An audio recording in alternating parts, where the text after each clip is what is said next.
Welcome back. You're still watching Business Morning on Channels Television. Well, before we talk about the foreign domestic investment into Africa, let's quickly again take a look at what's on the calendar for this week. The calendar, of course, like I said earlier, looks very tight for business and business people.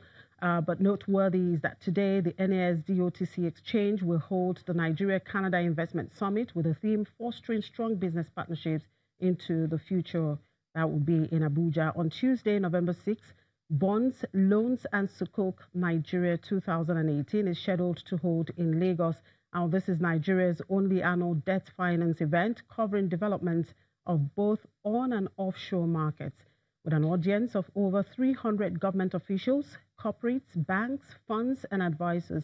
And it connects fundraisers with lenders and investors active within the Nigerian capital market space. Now, meanwhile, this week, FMDQ OTC Securities Exchange is celebrating its 5 years of bringing together Nigeria's fixed income and currency operations under a single market governance structure precisely on Wednesday, November the 7th. FMDQ will be 5 years. A number of activities have been lined up for this commemoration, part of which will be the hosting of the maiden edition of the FMDQ Gold Awards on Friday, November 9. Well, it's interesting to know that Mr. Rewane is still hanging in here to look at the inflation outlook for us. Thank you very much for sticking on, Mr. Rewane. Now, we're in the month of November. What's your inflation outlook for October as the year draws close? The inflation outlook for October projected, everybody's saying that there will be an increase, anything between 11.5 to 11.7. The actual data from financial derivatives will be coming out later today after the regression has been done. But what is important is that it's today is the day when the strike has started for ASU. Tomorrow is the day when the national strike is going to go on because of the minimum wage. The most important and potent ingredient into inflation is the minimum wage. So let's look at the things that are driving inflation. We've got to, after 18 consecutive months of a reduction, we've had 2 months of an increase. But we're projecting that there'll be a sharper increase in the month of October, assuming that there is a minimum wage settlement at 30,000. Then that impact of that, and depending on the effective date of that, whether there'll be an arrears, and because of an election coming, so the government has a weaker bargaining position right now. If all of these things happen, we are projecting that inflation at the end of the year will go as high as 13.5%. The MPC is meeting on the 19th and 20th of this month, and have to take that into consideration. So, why is the minimum wage and inflation so important at this point in time? First and foremost, the minimum wage was last set in 2010 at 18,000 naira, which was the equivalent of $200 at that time. Cumulative inflation from that time to date is about 120%. So if you are to restore the workers to where they were in 2010 by inflation, you have to give them 41,000 naira. If you are to give them the equivalent of $200, which is what it was in 2010, you will give them 72,000 naira. Now, if you are to do that, and yet we're talking about 30,000, the government is offering 22.4, 22.5, that's not going to work. That's why you have this. But can we afford a showdown at this time? I don't think so. So the negotiations are going to step up within the next 24 to 48 hours. Hopefully we avoid a strike and settle very quickly and make the payment. The cash flow implications, the liquidity saturation that will follow it, together with the growth in money supply, which was already at about 4.8%, together with the price of diesel, retail price of diesel, which is 250 to 253 naira, around all of these things is a recipe for a perfect storm. You are going to see prices go up. But if you look at the stock market and the revenues reported by the FMCGs, mainly Flour Mills of Nigeria, Dangote Flour, Honeywell Flour, and Olive, those are symptomatic of consumers who have no money, consumers whose disposable income have dropped, consumers whose purchasing power have dropped, and consumer confidence has actually dropped. So while the PMI has increased, consumer confidence has dropped. So we have a classic situation where the guys have no money to buy, and the producers have no money to bear the cost. So there's a gap. That gap has to be filled with forward-looking, constructive programs and policies by the government to fill that gap. So that is the economic debacle. Now, why do you think the government is finding it difficult to really agree to this 30,000 naira? You talked about, I mean, going by the history, they should be gone in for 41,000. Yeah, to cover inflation.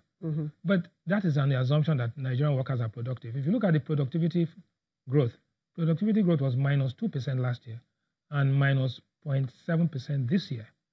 So even though you're increasing salaries for people who are producing less, right? So there's a productivity. And why is productivity low? Technology, skills, power supply, transportation, all of these things put together lead to unproductive workers. So you're in a critical situation where there are unemployed resources, right? And there's wages which need to, wages to unlock those unemployed resources to move them forward. But the real problem is that Nigerian policymakers are partially lazy or mostly mediocre, in the sense that how could you adjust your salaries in 2010 and assume that for 8 years there will be no adjustment?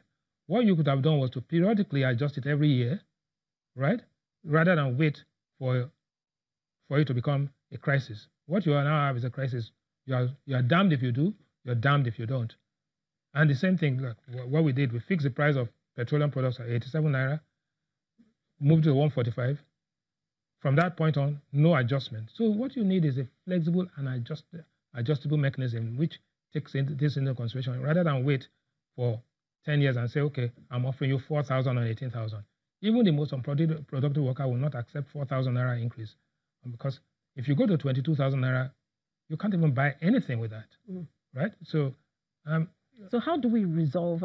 How would the government actually? No, first of all, you resolve the problem that you have right now. Even if you pay the 30,000 naira at least, then you see how you can increase the productivity of the workers and then reduce the head count. But if you reduce the head count, you increase the number of unemployed people. But those employed people who are doing nothing are actually unemployed. They're functionally unemployed, but nominally employed. They're doing nothing, right? So it's a critical issue. So coming back to the real inflation outlook, inflation is a measure of increase in prices. You are going to see an increase in price because of the wage, the money supply, the floods in the middle belt of Nigeria, the herdsmen farmers conflict, and more than anything else, we are gradually beginning to see pressure on the exchange rate. No adjustment yet, but eventually it's going to catch up with us. All right. Now, what about the growth forecast? Well, the growth forecast is interesting. We are beginning to see signs that the growth will be positive. As a matter of fact, for Q3, our original projections were about 1.7, but I'm seeing things like 2%. That is good news in the sense, but it's coming because of oil production that went up. Because in Q2, oil production went down sharply by 14%. We are now producing 1.8 million barrels. Together with condensates, we are doing about 2 million barrels. That could take us out, and we'll get 2%. But if you analyze it, we are still looking at an annual growth rate of about 1.9. 1.9% is almost 1% below the population growth rate. It's not enough. Nigeria's growth rate will be lower than the rest of Africa. It will be lower than the global rate. In 10 years, we've always outperformed those measures, that is the global growth rate and the African growth rate. In the last 3 to 4 years, we've underperformed. So we have a growth problem, we have a productivity problem, and then on top of that, we have a debt problem. We have a national debt that is growing, debt which is unproductive, right? And that has to be addressed. But more than anything else, we have a poverty problem.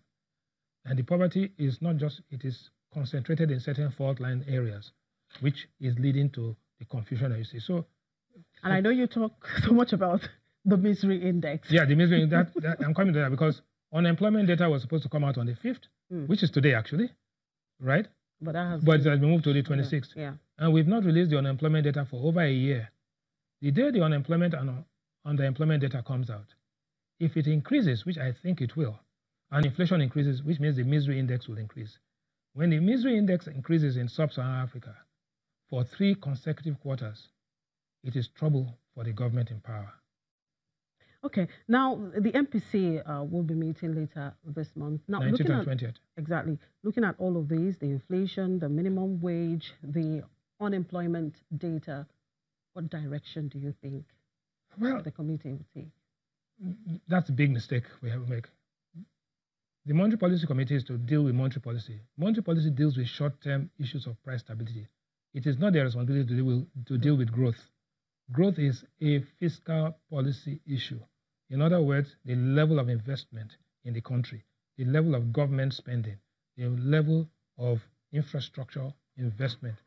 Now, the Monetary Policy Committee will meet. I think they're stuck with 2 options. 1, to keep the rates where they are, or 2, to increase the rates to fight inflation. But if inflation is arising not because of excess demand, but because of strictures, then what you are doing essentially is that you are going to actually constrain and shackle the economy some more.